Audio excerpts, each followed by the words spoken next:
Now the next thing to be disassembled is this cover for this diaphragm, which is, I believe, the auxiliary accelerator pump. Now this particular device isn't used on my particular engine, so this is a slightly different carb than I'm supposed to have, but in case you have it, you remove the 3 screws. There's a diaphragm underneath it, and you want to make sure you don't dip anything rubber, so you want to take that apart before you put it in the carb dip to clean it. Okay, so here's the auxiliary accelerator pump. There's a cap here that has a little screw adjuster and a vacuum tube off the side. It has a spring underneath it, and then here's the rubber diaphragm that controls the auxiliary accelerator pump fuel. The auxiliary accelerator pump also has a little brass plug and a check valve that is inside the carburetor bowl and goes right into this hole. So I've removed them, so be careful not to lose the check valve ball if you take this apart. And there's another brass plug for the auxiliary accelerator pump that's on the outside of the carb bowl. It goes in this hole here, and there's a little spring and another check valve ball underneath it, so don't lose those. Okay, so we're almost done disassembling. The next step is to remove the fuel bowl, and there are 3 bolts that do this. 2 on the outside here and here, and then 1 underneath between the 2 bowls, between the 2 butterflies, which is here. So we remove those, and then the upper fuel bowl will come away from the throttle body or base of the carburetor. Okay, so after you've removed those 3 bolts, the 2 outside ones here, and then the center one, then the base and the carburetor bowl and the EGR inlet and insulator should now all be separate. So notice that the inside bolt is actually a special bolt, and it has a hole through it, and that's important because that actually serves as a vacuum port for the working of the carburetor. And these 2 outside bolts are just regular 12mm hex head bolts that are cadmium plated, and that they have these bases, one for a spring actuator, the other one for the choke cable attachment point that go underneath them. So don't forget to put those back when you reassemble the bowl onto the base.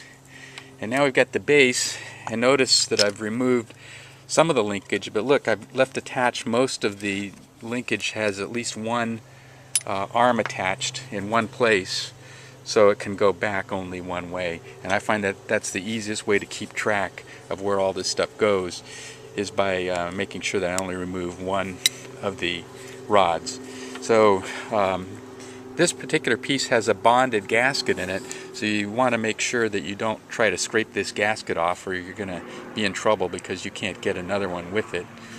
So it's bonded on there, and you don't want to put this this insulator in the carburetor dip. So the only thing I want to do to this then is I'm going to dip this intact. I'm going to remove this little temperature sender here, and I'll remove the idle mixture screw. But one thing you certainly don't ever want to do in rebuilding a carburetor is you don't want to remove the butterflies. So these screws, these little brass screws that attach the butterfly valve to the shaft, are staked on the back, and if you try to remove them without filing off the back of the threads, the screw will break, and then you'll have trouble getting it back in. So you can see that they're flattened or staked on the back side of here. So there's no reason to remove the butterfly.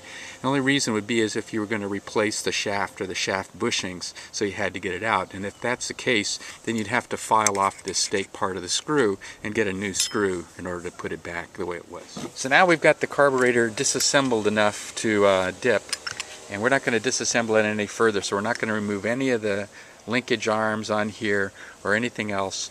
We've just removed all of the parts that are rubber or plastic, so they won't they'll be able to go through the carburetor dip without being damaged. So the next step is we're going to soak these overnight in carburetor dip, and they'll come out nice and clean. And then you want to make sure you use carburetor dip and not just spray type cleaner, because spray type cleaner really can't get in there and get all the possible dirt and grime out of the carburetor that the carb dip can. Nothing works like carb dip. If you've never used it before, you'll be amazed. Alright, so we've disassembled the carburetor, we're ready to dip it, and here's my favorite carburetor dip, Berryman's Chem Dip. Cleans them all. So you want to read the label. So notice combustible mixture, harmful or fatal if swallowed, vapor harmful, harmful if absorbed through skin, causes eye and skin irritation, and there's a whole bunch of other warnings all over it. So make sure you don't get it on you, wear gloves, and don't breathe it, but it does work. Notice inside the carb dip there's this handy dandy basket to hold your parts, especially the small parts. Now I'm not going to dip the really tiny parts, but I'll dip everything that is dirty, grungy, and ugly that's big enough and beefy enough that it isn't going to get hurt and it isn't going to go through that screen, because I don't want to lose any of those little tiny parts and have it floating around in the bottom of my chem dip. Okay, so we're going to reassemble the carburetor. I've got a carburetor kit here. It's a high grade. I got it at my local auto parts store. I was surprised they had it in stock, but I was glad they did, and I was willing to pay a little bit extra for them for having things like that when I need it. Here's the parts that we have after removal from our carburetor dip. I dip these for a couple hours. If they're really dirty, maybe you let them soak overnight. But look how nice and clean everything came out. All that grunge is gone. We've washed them out extensively with hot water, like it says in the directions for the chem dip.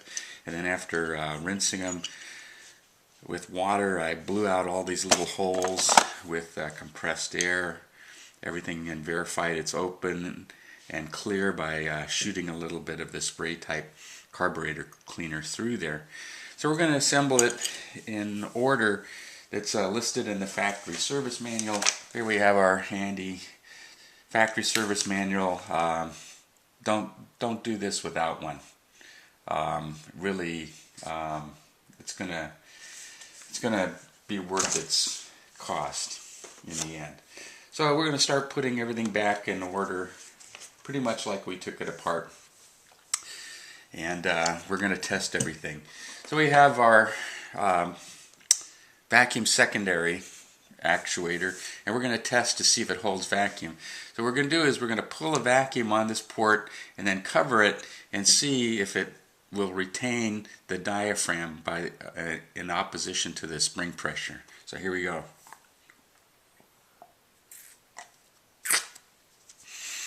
You put your finger over it and you can see that the rod is still holding, so the vacuum is being held, and then if you release the your finger from over the hole, then the spring pushes it back out. So the diaphragm is good, and I'm not going to worry about this one and replace it. If the diaphragm was bad and it didn't pass the test, remove these 4 screws and put a new diaphragm in it. It just so happens that this kit has a diaphragm, which I was happy to see, because a lot of times the diaphragm's bad and you'll have to replace it.